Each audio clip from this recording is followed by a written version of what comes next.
El día que descubrí que estaba esperando mi primer hijo, mi padre agarró una escoba y me golpeó en el vientre hasta que sangré. Gritaba que no iba a mantener a otro gusano en esa casa.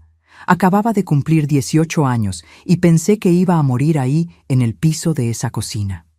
Pero mi hijo sobrevivió y 30 años después regresó a mí en un carro negro con 6 guardaespaldas en la puerta, llamándome mamá. Hola, mis queridos. Hola, mis queridas. Qué bueno tener su compañía aquí de nuevo. Mi nombre es Socorro Álvarez de los Santos, tengo 68 años de edad y vivo aquí en Aguascalientes, en esta ciudadcita que es pequeña, pero tiene mi corazón enterito. Nací aquí mismo, en esta tierra colorada, y después de dar tantas vueltas por la vida, fue aquí donde volví para quedarme. En este exacto momento que estoy conversando con ustedes, estoy aquí en mi cocina friendo unas empanadas para vender en el tianguis mañana tempranito. El aceite está hirviendo en la olla, el olor a masa frita está llenando toda la casa, y yo aquí, con mi delantal lleno de harina enrolladita, con mis empanadas de carne molida, de queso, de pollo. Este es mi ganapán, ¿saben? Me levanto todos los días a las 4 de la madrugada. Preparo mis empanadas, mis tamales pequeños, mis buñuelos, y allá por las 6 ya estoy montando mi puestecito en el tianguis. Es un trabajito humilde, pero es honesto y me deja feliz. Comencé a hacer estos antojitos para vender hace unos 5 años, cuando mi Osvaldo, mi marido de 49 años de casamiento, imagínense nomás, se jubiló. Necesitábamos una entradita extra, ¿no?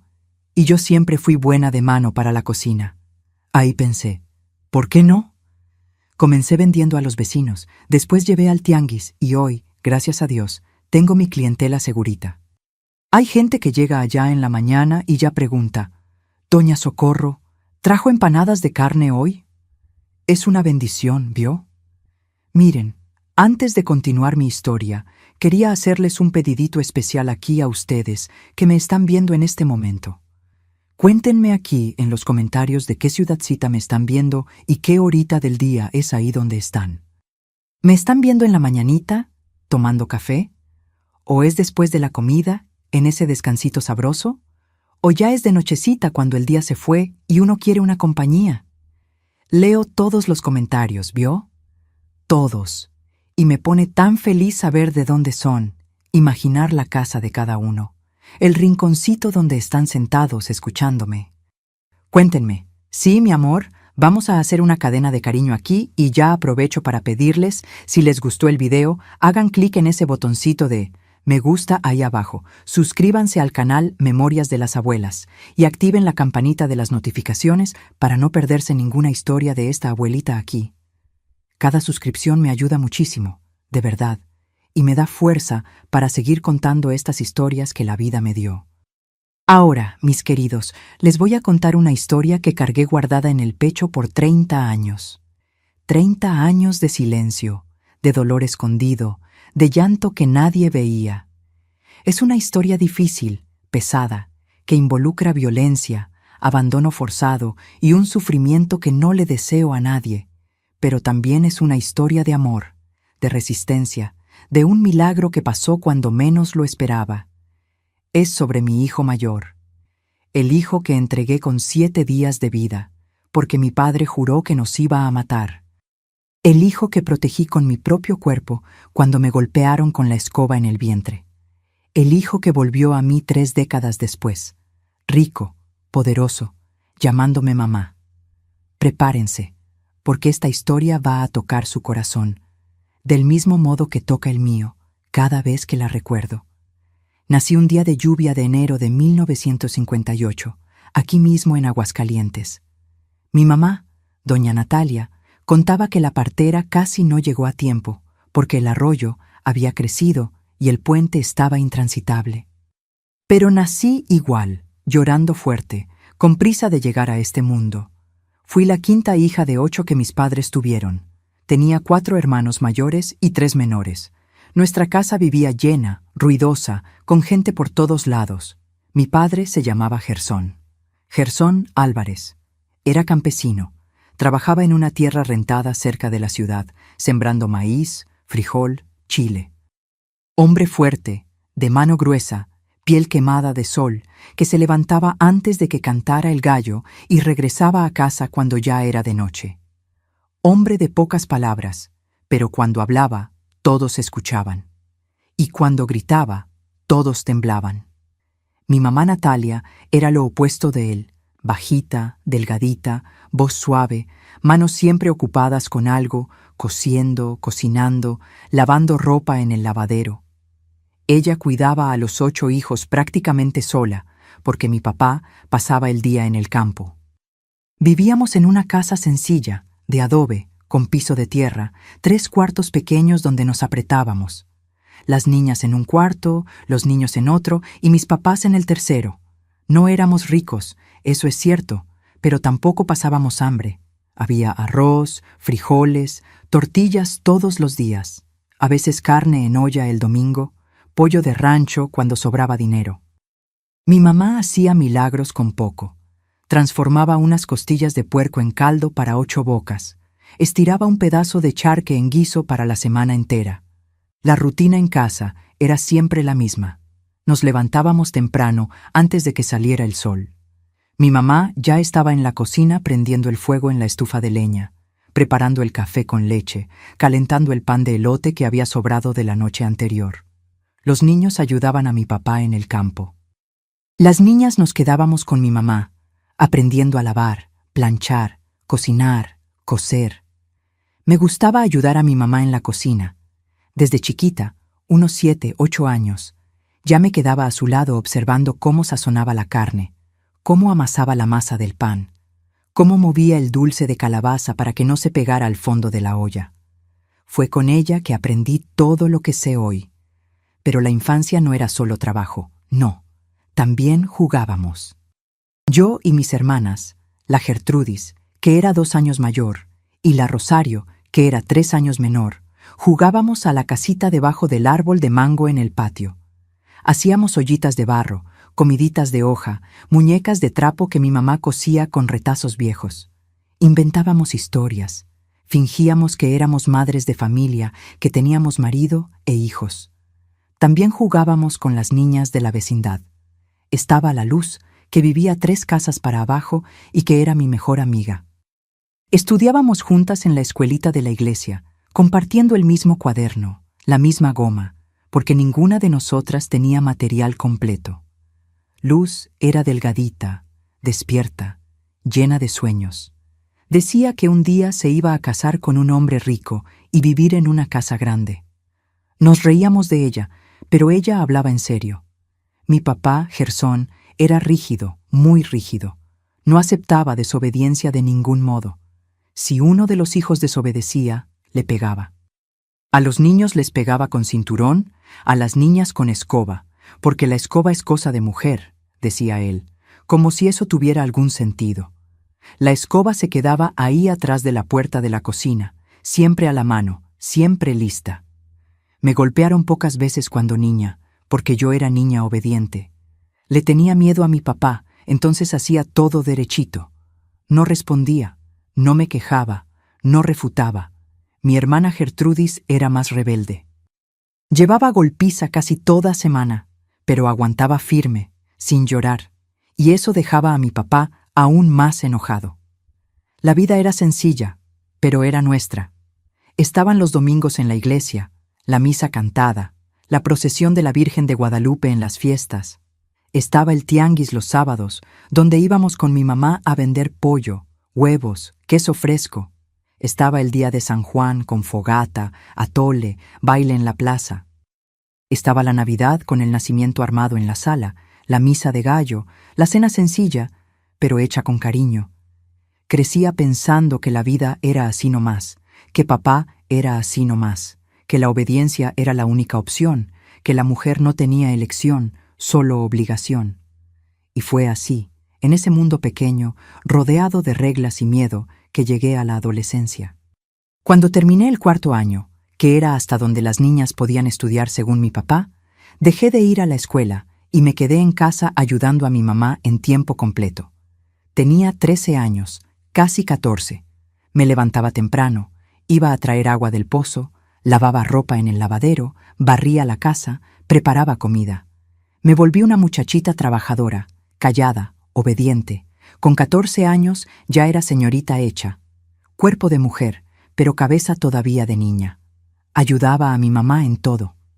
Cuidaba a los hermanos menores, hacía comida, lavaba ropa. No tenía mucho tiempo para soñar, pero soñaba igual. Soñaba con casarme un día, tener mi propia casa, mis propios hijos. Sueño sencillo de niña del interior. Fue en un tianguis de sábado que lo conocí a él, Osvaldo. Acababa de cumplir 15 años. Fui con mi mamá a vender pollo, como hacíamos todos los sábados.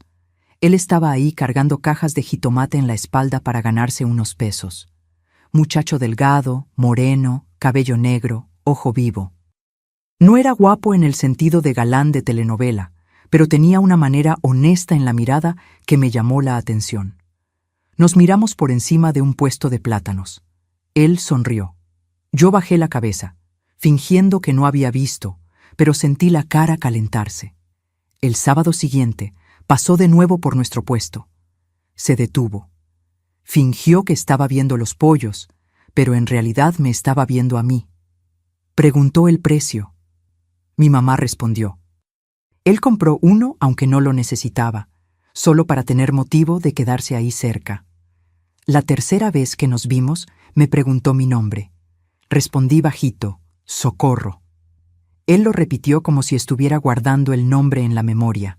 Socorro. Dijo que su nombre era Osvaldo y que trabajaba en el tianguis todos los sábados. Preguntó si iba a regresar el sábado siguiente. Le dije que sí.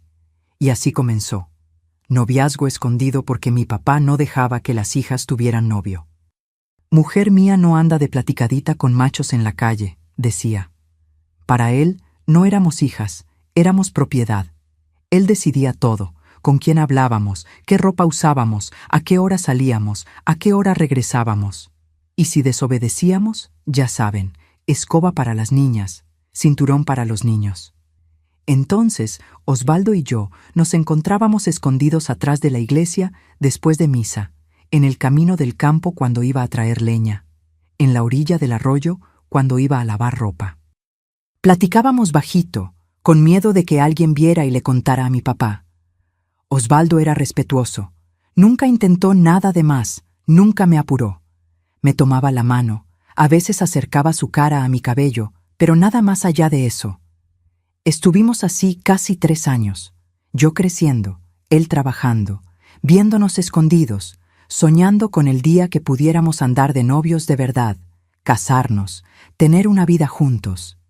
Osvaldo decía que estaba juntando dinero para rentar una casa, que cuando tuviera condición le iba a pedir mi mano a mi papá. Pero la vida no espera a que uno esté listo. Acababa de cumplir 18 años cuando pasó. Fue una tarde atrás de la iglesia. Después que fui a traer agua del pozo, nos encontramos en ese rinconcito escondido donde siempre nos encontrábamos. Platicamos, reímos y pasó. No fue a fuerza, no fue violento, no fue nada que yo no quisiera también. Éramos jóvenes, nos queríamos y no sabíamos bien de las cosas de la vida. Mi mamá nunca me explicó nada sobre el cuerpo, sobre hombre y mujer, sobre lo que pasa cuando dos se juntan. Mi papá pensaba que mujer decente no necesita saber de esas cosas. Entonces pasó y yo no pensé en las consecuencias porque nadie nunca me enseñó que había consecuencias. 2 meses después, mi cuerpo comenzó a cambiar. Sentí náuseas en la mañana, el pecho doliendo, la regla que no llegó. No entendía lo que estaba pasando. Me dio miedo, confusión. Le conté a mi mamá. Ella me miró. Se puso blanca como el papel, sostuvo mi cara con las 2 manos y dijo con una voz que nunca le había escuchado antes: «Dios mío del cielo, socorro, estás esperando bebé». El piso desapareció debajo de mis pies. Esperando bebé. Yo soltera, con un novio que mi papá ni sabía que existía, un hijo que estaba creciendo dentro de mí y que cuando mi papá descubriera, mi mamá intentó esconderlo. Por 2 semanas, intentó. Me hacía usar falda ancha, blusa holgada, no me dejaba aparecer mucho frente a mi papá, pero yo vomitaba todas las mañanas y mi papá no era tonto. Se daba cuenta de todo lo que pasaba en esa casa. Controlaba todo, vigilaba todo.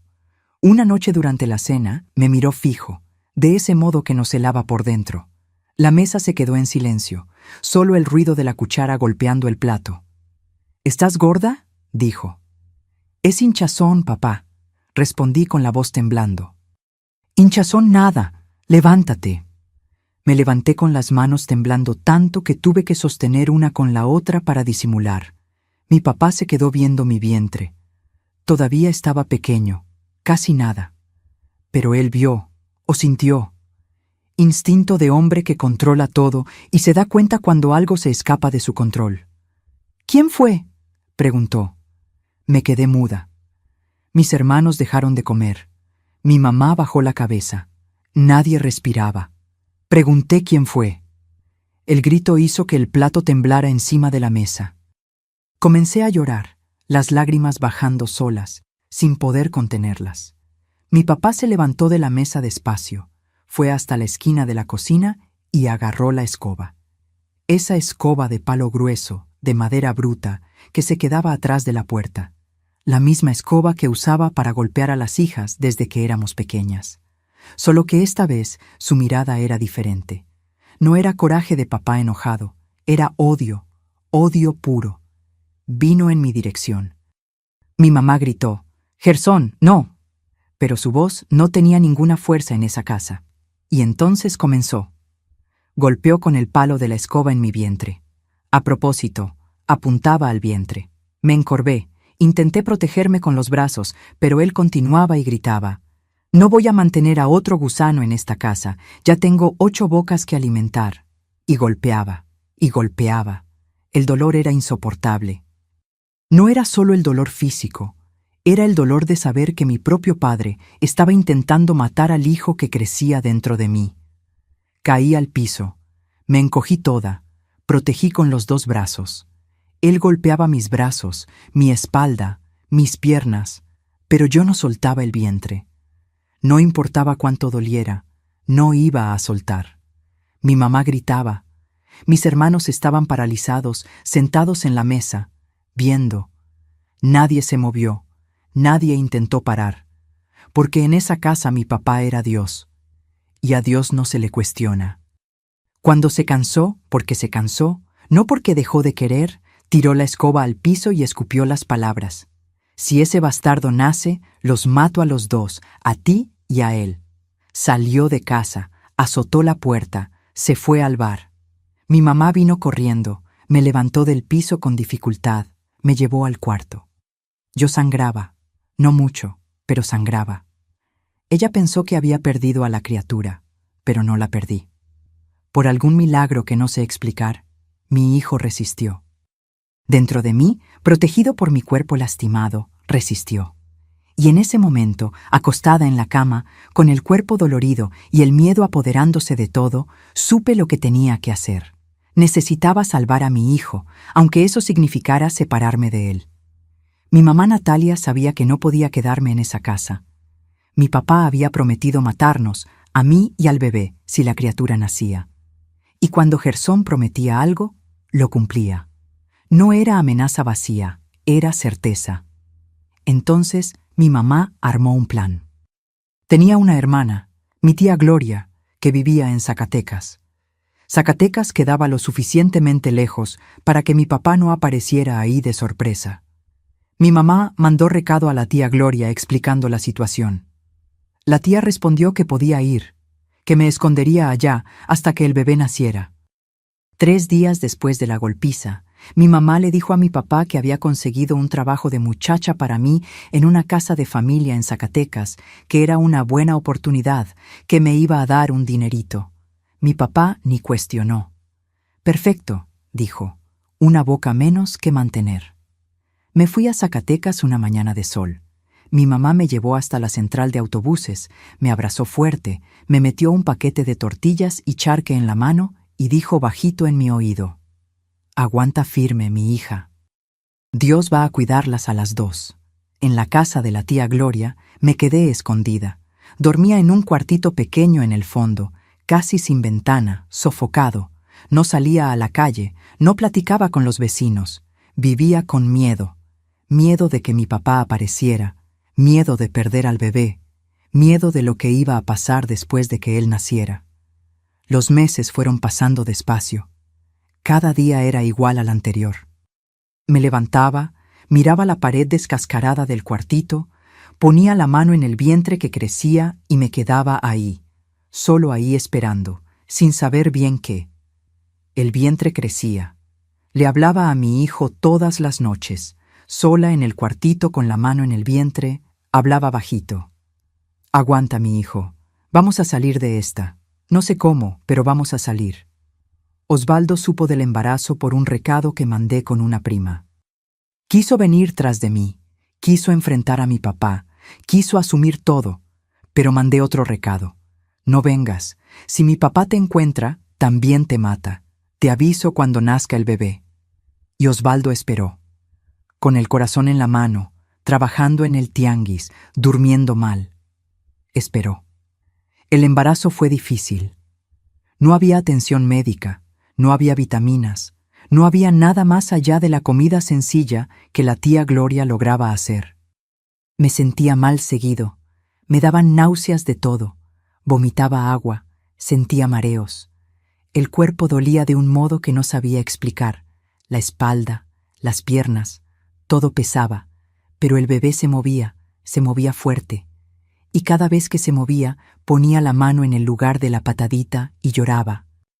Lloraba de alivio, de miedo, de amor, de desesperación, todo mezclado, porque sabía que estaba vivo, que estaba luchando junto conmigo, pero también sabía que cada día que crecía dentro de mí era un día más cerca de la despedida. Hay algo que nadie dice sobre el embarazo escondido, la soledad. La soledad de no poder compartir la alegría con nadie, de no poder hablar sobre el bebé que está creciendo dentro de ti, de no poder soñar en voz alta, hacer planes, escoger nombre con el papá de la criatura. Estaba embarazada, pero era como si no tuviera el derecho de estarlo. La tía Gloria me veía llorar todas las noches. No decía nada, solo ponía la mano en mi hombro y se quedaba ahí, porque sabía que no había palabra que ayudara. Todas las noches lloraba. Lloraba de miedo, de extrañar a mi mamá, de coraje con mi papá, de preocupación por el futuro. Lloraba porque no sabía qué iba a hacer de mí y de mi hijo. Tenía 18 años, nada de dinero, ningún plan. Solo tenía el vientre creciendo y un miedo que no cabía dentro del pecho. Había noches que me despertaba en medio de la madrugada, con el corazón disparado, sudando frío, pensando, ¿y si mi papá descubre dónde estoy? ¿Y si viene aquí? ¿Y si cumple su promesa? Y me quedaba despierta hasta que salía el sol, viendo la puerta del cuartito, esperando que se abriera y mi papá apareciera con la escoba en la mano.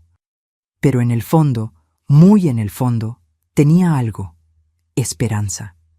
Esperanza de que mi hijo iba a nacer bien. Esperanza de que alguna solución iba a aparecer. Esperanza de que Dios no me iba a abandonar.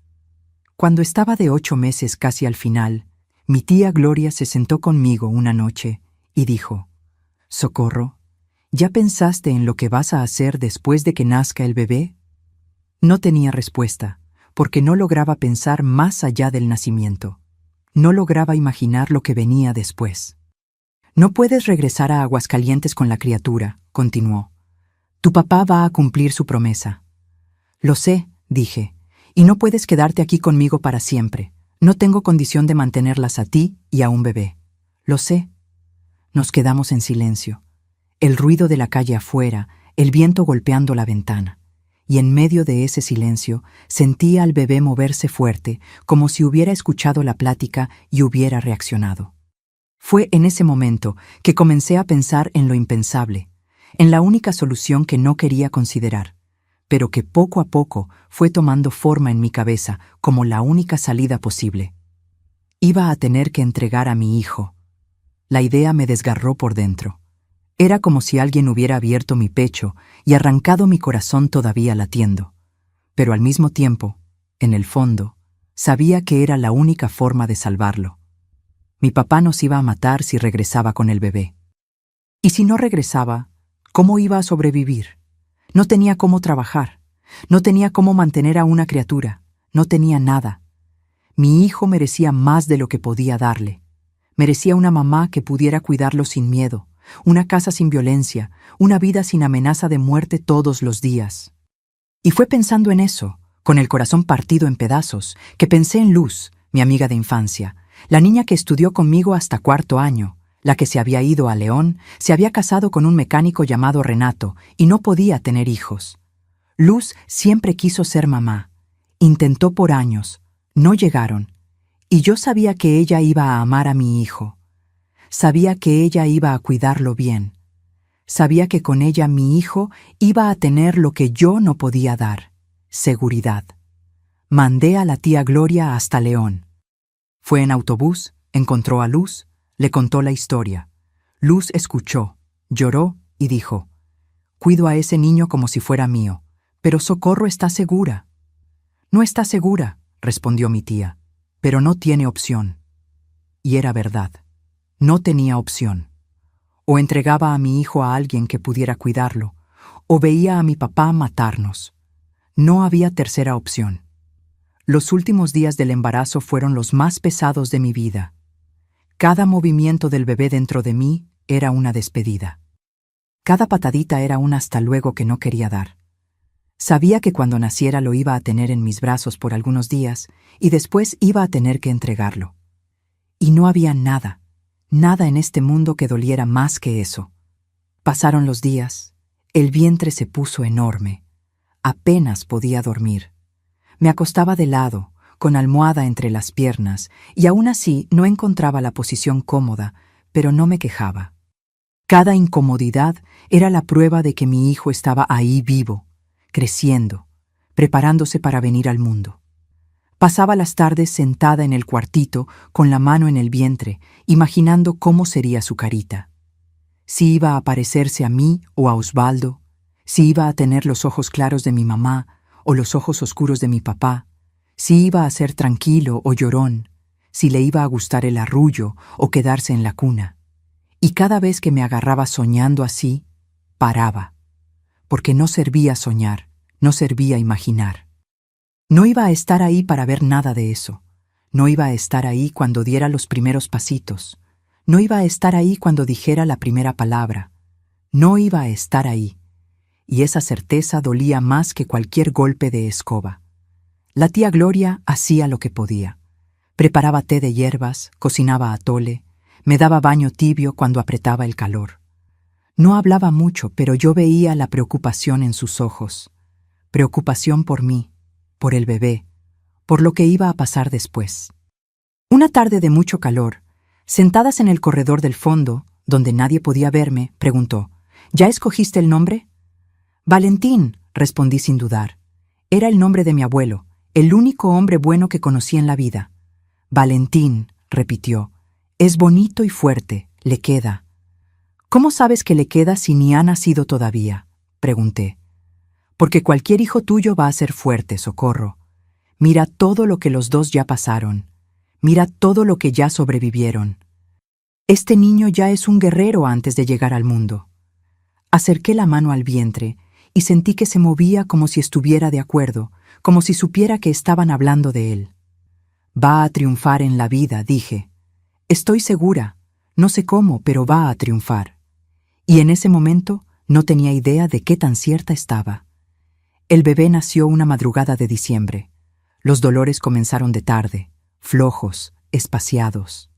Mi tía Gloria dijo que era normal, que era el comienzo, pero cuando anocheció los dolores se pusieron fuertes, muy fuertes.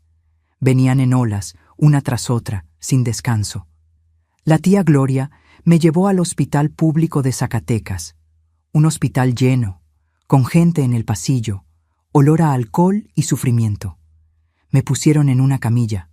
Una enfermera vino, examinó, dijo que todavía iba a tardar. «Aguanta firme, mamita», dijo, sin verme bien. La noche fue la más larga de mi vida. Dolor que nunca había sentido. Dolor que desgarraba, que quemaba, que me hacía gritar sin poder parar. Mi tía sostuvo mi mano. «Fuerza, Socorro, fuerza». Pero no tenía fuerza. Solo tenía miedo. Miedo de morir. Miedo de que el bebé muriera. Miedo de que todo estuviera pasando y no tener a nadie, ni al papá de la criatura, ni a mi mamá, ni a nadie que realmente importara a mi lado en ese momento. Las horas se arrastraban, cada contracción era peor que la anterior. Gritaba, lloraba, le rogaba a Dios que hiciera parar, pero no paraba. El dolor venía en olas cada vez más cercanas, cada vez más intensas, hasta que pensé que iba a morir ahí en esa camilla fría, sola, sin conocer la carita de mi hijo. Cuando el sol comenzó a salir, la doctora finalmente apareció. Dijo que era hora. Me llevaron a la sala de parto. Luces fuertes, gente con cubrebocas, voces que no entendía bien y el dolor que no paraba, que no daba tregua. ¡Puja! ¡Puja!, gritaba la doctora. Pujé con todo lo que tenía, con todo lo que quedaba en mí. Y entonces, en un último empujón que arrancó todo de dentro de mí, nació. Su llanto llenó la sala, un llanto alto, fuerte, de pulmón lleno. La enfermera lo limpió rápido, lo enrolló en una cobija y lo puso en mi pecho. Lo miré y el mundo se detuvo. Era perfecto, pequeño, rojito, los ojitos cerrados, la boquita buscando el pecho. Lo acerqué a mí y sentí su corazón latiendo, latiendo fuerte, vivo. Mi hijo estaba vivo. Comencé a llorar, no de dolor, de alivio, de amor, de una emoción tan grande que no cabía en ninguna palabra.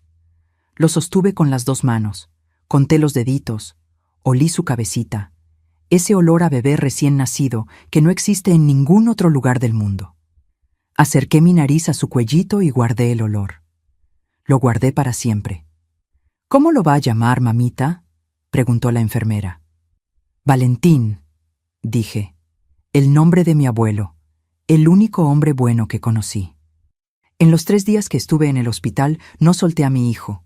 Dormía en mi pecho, lo miraba sin parar. Memorizaba cada detalle, la forma de la orejita, la curva de la nariz, el color de la piel, el modo en que la boquita se movía cuando soñaba. Sabía que tenía que guardar todo, porque muy pronto, no iba a poder mirarlo más.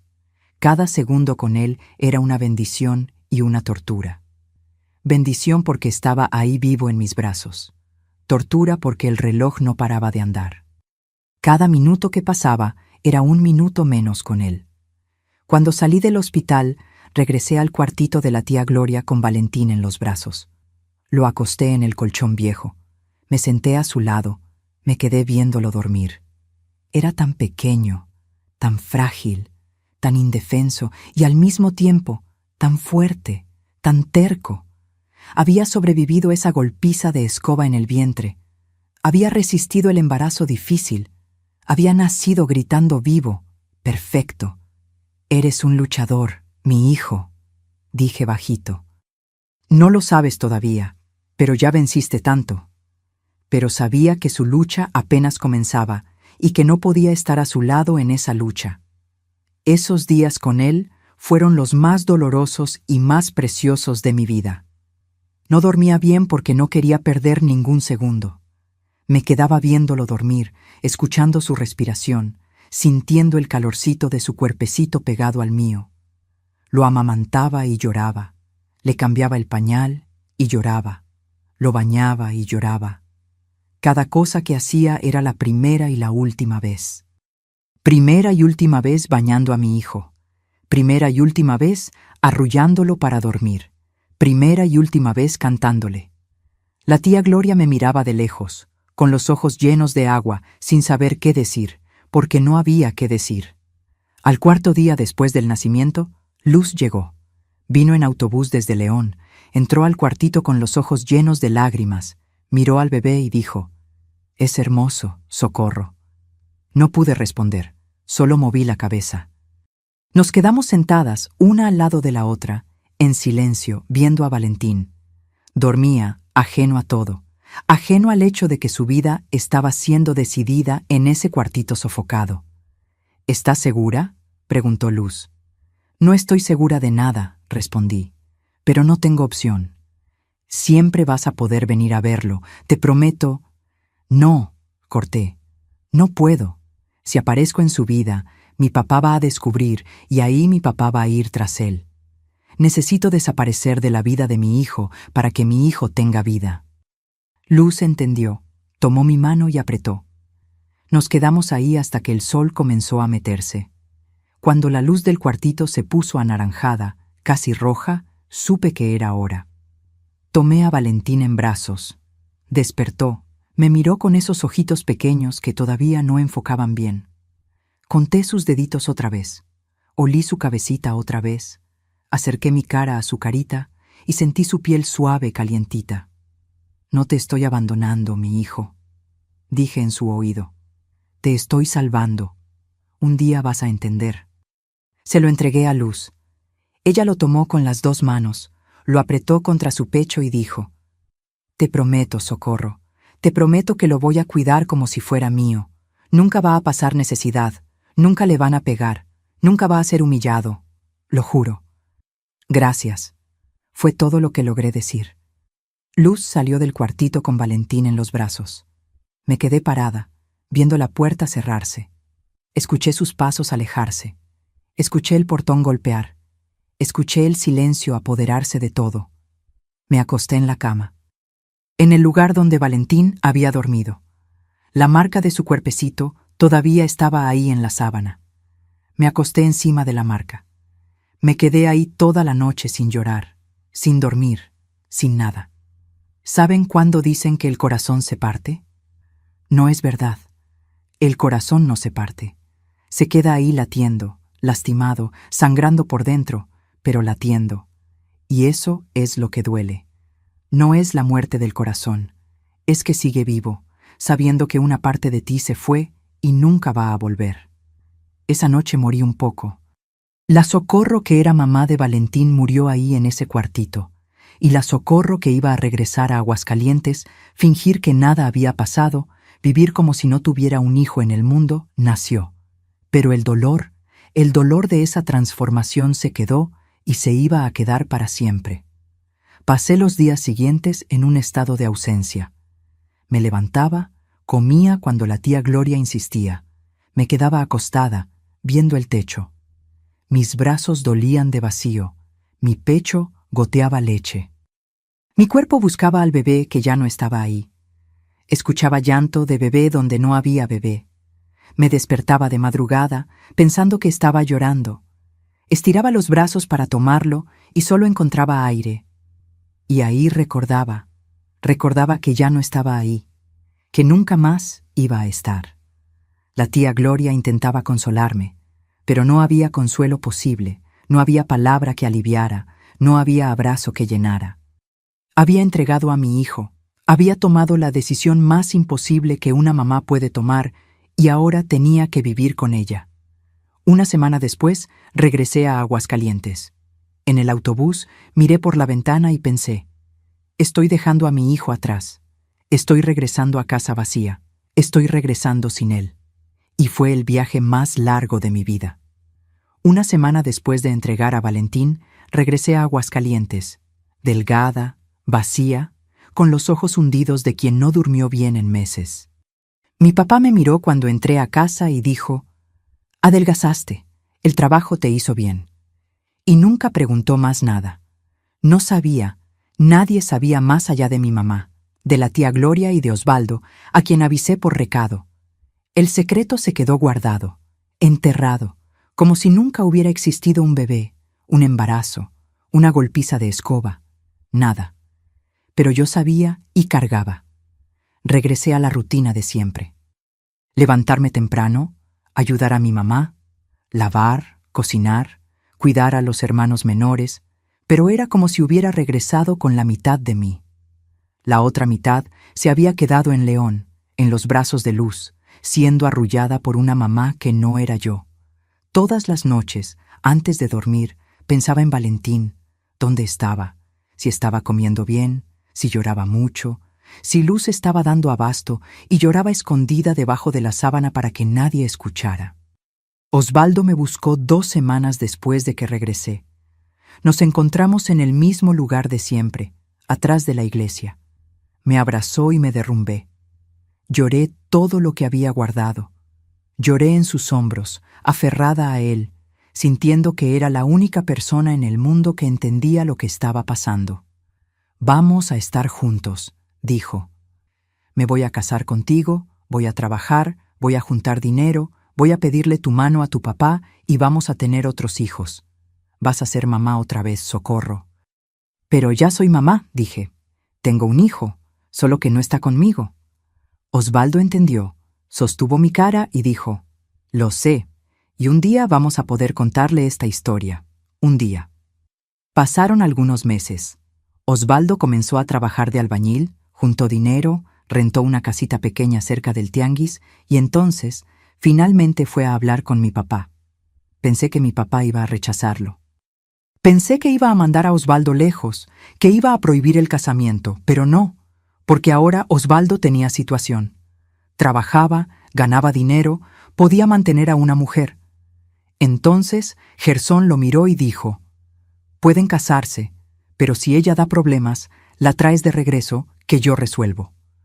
Nos casamos en una ceremonia sencilla en la iglesia, sin fiesta. Yo tenía 19 años, Osvaldo 22. Fuimos a vivir a la casita rentada, 2 cuartos, cocina pequeña, baño en el fondo, pero era nuestra. Por primera vez en la vida, tenía un lugar que era mío. En el primer año de matrimonio, quedé embarazada otra vez. Cuando lo descubrí, sentí una mezcla de alegría y culpa. Alegría porque iba a ser mamá otra vez, esta vez de un hijo que se iba a quedar conmigo. Culpa porque sentía que estaba reemplazando a Valentín, que estaba intentando llenar su vacío con otro bebé. Pero no era reemplazo. Osvaldo me hizo entenderlo. «No estás reemplazando a nadie», dijo. «Estás siguiendo con la vida. Y Valentín va a entender. Un día». Tuve 5 hijos en los años siguientes, 5, uno tras otro. Y a cada uno lo amé con una intensidad que a veces asustaba a Osvaldo. Abrazaba de más, protegía de más, lloraba cuando se enfermaban, porque cada hijo era una segunda oportunidad, una oportunidad de ser la mamá que no pude ser con Valentín. Pero ninguno de los 5 borraba la marca del primero.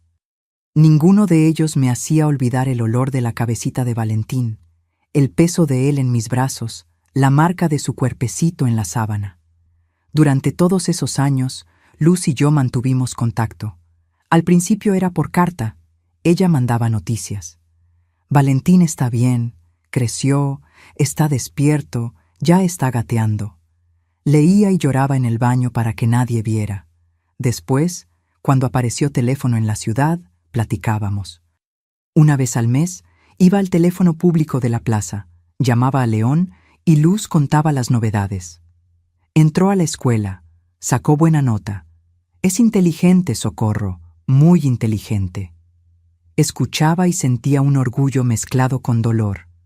Orgullo porque mi hijo estaba bien, dolor porque no era yo quien lo veía crecer. ¿Quieres venir a verlo?, preguntó Luz una vez. No puedo, respondí. Si voy, mi papá puede descubrir y si descubre... No necesité terminar la frase. Luz entendía. El trato era claro. Valentín era hijo de ella. Para todos los efectos, nació en León, hijo de Luz y Renato. Yo era una amiga de infancia y nada más. Y así fue como pasé 30 años viviendo una vida doble. Por fuera era Socorro, mamá de 5 hijos, casada con Osvaldo, vendiendo antojitos en el tianguis. Por dentro era Socorro, mamá de 6 hijos, siendo que el primero vivía lejos, sin saber que yo existía como su mamá. Los años se arrastraban. Cada cumpleaños de Valentín, que sabía la fecha de memoria, era un día de luto silencioso. Prendía una velita escondida, rezaba por él y seguía adelante. Mis otros hijos crecían, iban a la escuela, se casaban, me daban nietos, y yo vivía esa vida con el corazón siempre dividido. Luz me contaba sus logros, cuando comenzó a trabajar en el taller de Renato, cuando compró el primer carro viejo en un remate y lo revendió con ganancia, cuando abrió la primera compraventa de autos usados, cuando expandió a agencia, cuando se hizo rico, muy rico. Está bendecido, Socorro, decía Luz por teléfono. Todo lo que toca se vuelve oro. Y sentía orgullo, un orgullo inmenso, doloroso. Mi hijo había triunfado. El niño que casi muere antes de nacer, que sobrevivió a la escoba del abuelo, que fue entregado a los 7 días, se había convertido en un hombre de éxito. Pero no sabía que yo existía.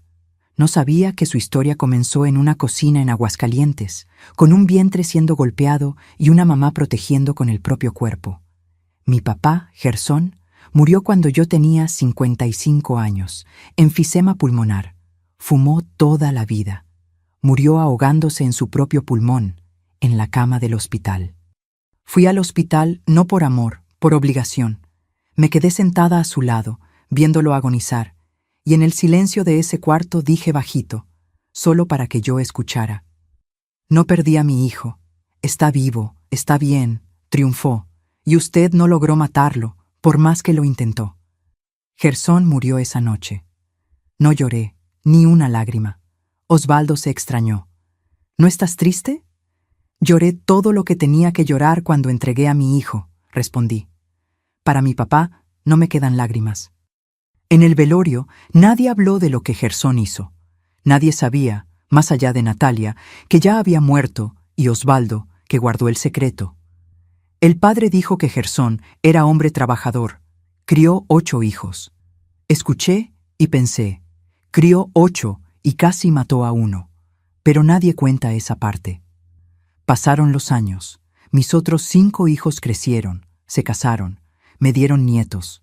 La vida seguía, pero siempre, siempre en el fondo había esa nostalgia, esa falta, ese hueco que nada llenaba. Hasta que en 2021 Luz murió. COVID. Murió en un hospital lleno en León, sin despedida. Cuando supe, lloré 3 días, no solo por la amiga que había muerto, pero porque ahora la única persona que me conectaba a Valentín se había ido. Pensé que nunca más iba a saber de él, que el secreto iba a morir con Luz, que iba a vivir el resto de mi vida sin tener más noticias de mi hijo. Pero estaba equivocada. 3 meses después de la muerte de Luz, una mañana de sábado, el timbre de mi casa sonó.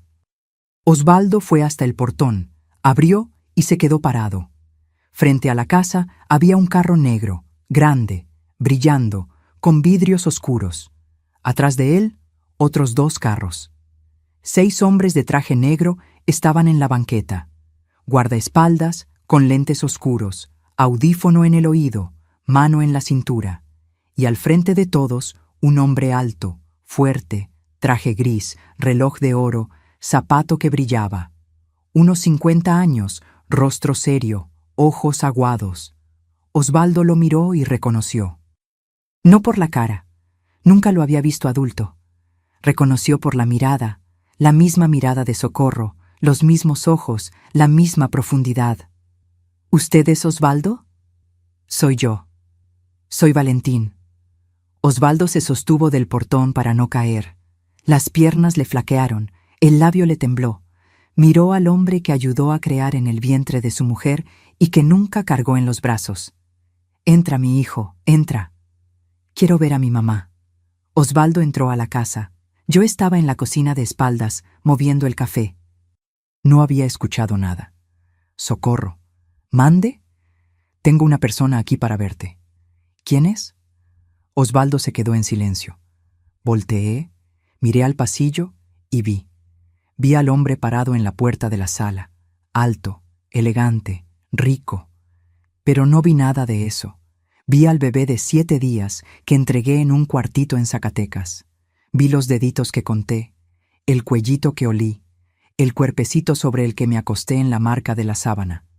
La cuchara de palo cayó al piso. ¿Valentín? Hola, mamá. No caminé hacia él. Me desplomé. Las rodillas cedieron. Caí ahí mismo en medio de la sala. Valentín corrió, se arrodilló frente a mí, sostuvo mi cara con las 2 manos.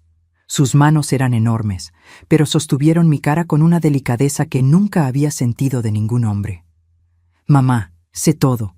Luz dejó una carta. Sé lo que pasó. Sé lo que su papá hizo. Sé que me entregó para salvarme. Lloraba sin sonido. Las lágrimas bajaban, pero la voz no salía. 30 años de silencio, 30 años de llanto guardado, 30 años de un día vas a ver todo saliendo de una vez. No te abandoné, mi hijo, lo juro por Dios, no te... Lo sé, mamá, lo sé. Me abrazó ahí mismo, en el piso de la sala. Lo agarré con una fuerza que no debía existir en un cuerpo de 68 años. Lo agarré como quien agarra algo que perdió hace 30 años y ahora volvió. Lo agarré y no soltaba. Osvaldo observaba desde la puerta, llorando en silencio. Los guardaespaldas esperaban en la banqueta. Los vecinos ya habían salido a las puertas para ver los carros negros. Nadie entendía nada. Solo 2 personas ahí entendían todo. Nos quedamos abrazados por más de 10 minutos sin levantarnos, sin hablar.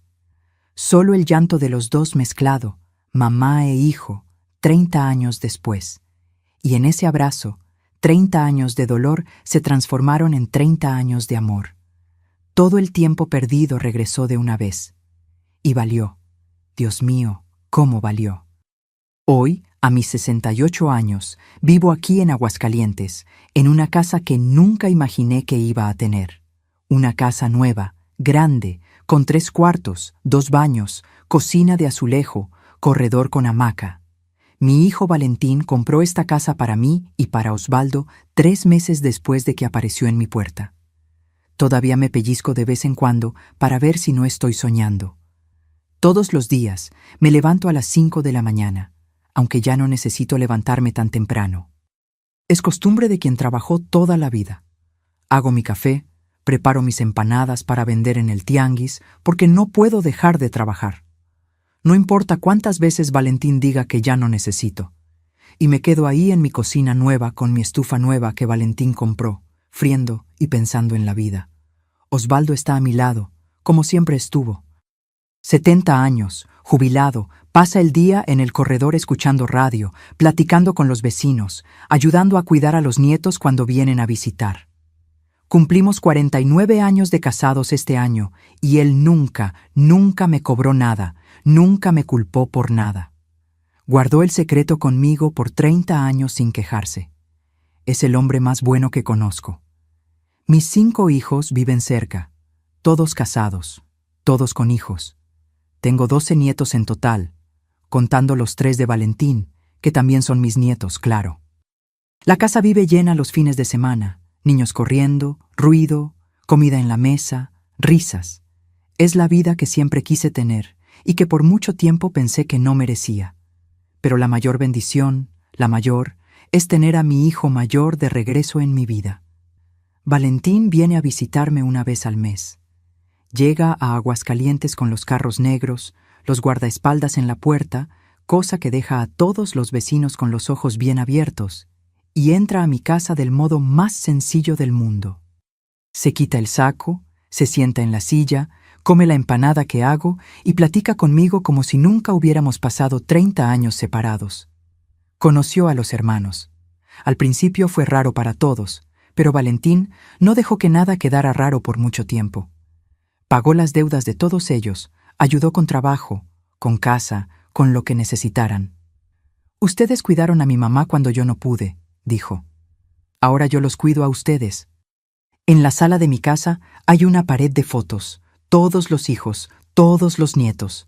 En el centro, enmarcada con marco dorado, hay una Polaroid amarillenta. Yo, con 18 años, cargando a Valentín con 7 días de vida. La foto que Luz guardó por 50 años y que Valentín encontró después de que ella murió. Toda visita que entra aquí pregunta, ¿quién es ese bebé, doña Socorro? Y respondo siempre con la voz firme, es mi hijo mayor, el que casi perdí, el que entregué para salvar y que regresó a mí 30 años después de traje y corbata, con 6 guardaespaldas en la puerta. Ahora todos saben la historia, los vecinos, el padre, la ciudad entera. Ya no escondo nada. Me cansé de esconder. Mi papá intentó matar a mi hijo. Yo lo salvé. Luz lo crió. Dios hizo el resto. Hay días que todavía duele. Duele cuando pienso en los 30 años que perdí con Valentín. Duele cuando veo foto de él pequeño y me doy cuenta de que no estuve ahí. Duele cuando me cuenta una historia de la infancia y no fui parte de ella. Pero luego me abraza. Y cuando me abraza, siento que todo ese tiempo regresó. Como si cada día, cada noche, cada llanto escondido se hubiera condensado en ese abrazo y regresado a mí de una vez. Todas las noches, antes de dormir, rezo. Rezo por Luz, que crió a Valentín con amor. Rezo por Renato, que fue papá, sin necesitar serlo. Rezo por Osvaldo, que guardó el secreto y me amó igual. Y rezo por Valentín, que me perdonó por algo que no sabía si podía ser perdonado. Mi vida hoy es sencilla, pero está llena. Llena de hijos, de nietos, de amor, de segunda oportunidad. Vendo mis empanadas en el tianguis, cuido mi casa, platico con las vecinas, voy a la iglesia todos los domingos. Y una vez al mes, cuando ese carro negro se para frente a mi casa, mi corazón se dispara del mismo modo, porque sé que mi hijo vino. Y no hay dinero en el mundo, no hay casa nueva, no hay nada que valga más que eso, que ver a mi hijo entrar por la puerta, llamarme mamá y sentarse en mi mesa a comer la empanada que hice. 30 años sin él, pero ahora con él aquí siento que estoy viviendo el doble. Cada momento con Valentín vale por 2, porque es el momento que estoy viviendo ahora, más el momento que perdí antes. Y eso, mis queridos, es el mayor milagro que Dios podía haberme dado. Mis queridos, mis queridas, si llegaron hasta aquí, hasta el final de mi historia, quiero agradecerles desde el fondo del corazón. Sé que no fue fácil escuchar. Tampoco fue fácil para mí contarlo, pero necesitaba contarlo porque hay alguien en algún lugar pasando por una situación parecida y esa persona necesita saber que hay salida. Si estás en una casa donde la violencia manda, donde el miedo es mayor que el amor, donde alguien levanta la mano contra ti o contra tus hijos, escucha lo que te voy a decir. Sal. No importa cómo, no importa a dónde, pero sal. Porque nadie en este mundo tiene el derecho de golpearte. Ni papá, ni mamá, ni marido, ni nadie. Yo llevé esa golpiza de escoba porque no tenía a dónde correr. Pero tú hoy tienes. Hay agencias del Ministerio Público especializadas. Hay refugios. Hay gente dispuesta a ayudar. No te quedes callada. No aceptes. No normalices. La violencia no es normal. La violencia no es amor. La violencia es delito. Y si eres mamá, si estás en una situación imposible, donde necesitas escoger entre quedarte con tu hijo o salvarle la vida, sabe que no estás sola. Sé lo que es tomar una decisión que desgarra el alma. Sé lo que es entregar a un hijo en los brazos de otra persona, porque es la única forma de protegerlo. Y sé que el dolor de esa decisión no pasa, nunca pasa. Pero a veces el amor mayor es justamente ese, alejarse para que el hijo tenga chance de vivir. No te culpes, no abandonaste, salvaste. Pasé 30 años culpándome, 30 años pensando que era una mamá que había fallado, hasta que mi hijo regresó a mí y dijo, no me abandonaste, me salvaste. Y fue ese día que entendí que el amor de mamá no está solo en quedarse. A veces el amor de mamá está en dejar ir. Hoy vivo en paz, no porque olvidé lo que pasé, pero porque aprendí que el dolor puede volverse fuerza, que el sufrimiento puede volverse sabiduría, que el pasado puede ser transformado en lección para ayudar a otras personas. Entonces, mi pedido para ti es, no te rindas. No importa qué tan oscura parezca la noche, el sol siempre sale otra vez. No importa qué tan pesada sea la carga, eres más fuerte de lo que imaginas. Y no importa cuántas veces caíste, siempre puedes levantarte. Ahora, mis amores, necesito que hagan algo por mí. Si vieron hasta aquí, si esta historia tocó su corazón de algún modo, quiero que se suscriban al canal Memorias de las Abuelas y activen la campanita. En serio, esto es importante, porque cada suscripción me ayuda a seguir contando estas historias. Y estas historias no son solo mías, son de todas las mujeres que pasaron por violencia, por abandono, por dolor. son voces que necesitan ser escuchadas. Dejen un comentario aquí abajo con la palabra fuerza. Solo esa palabra, para que sepa que vieron hasta el final, que entendieron el mensaje y que están conmigo en esta cadena de concientización. Háganlo ahora. No esperen ni un minuto más. Y si conocen a alguien que está pasando por violencia doméstica, abuso o cualquier tipo de situación difícil, compartan este video. A veces, la persona necesita escuchar una historia como la mía para tener valor de cambiar su propia historia. Cuento mi historia no para que sientan pena por mí,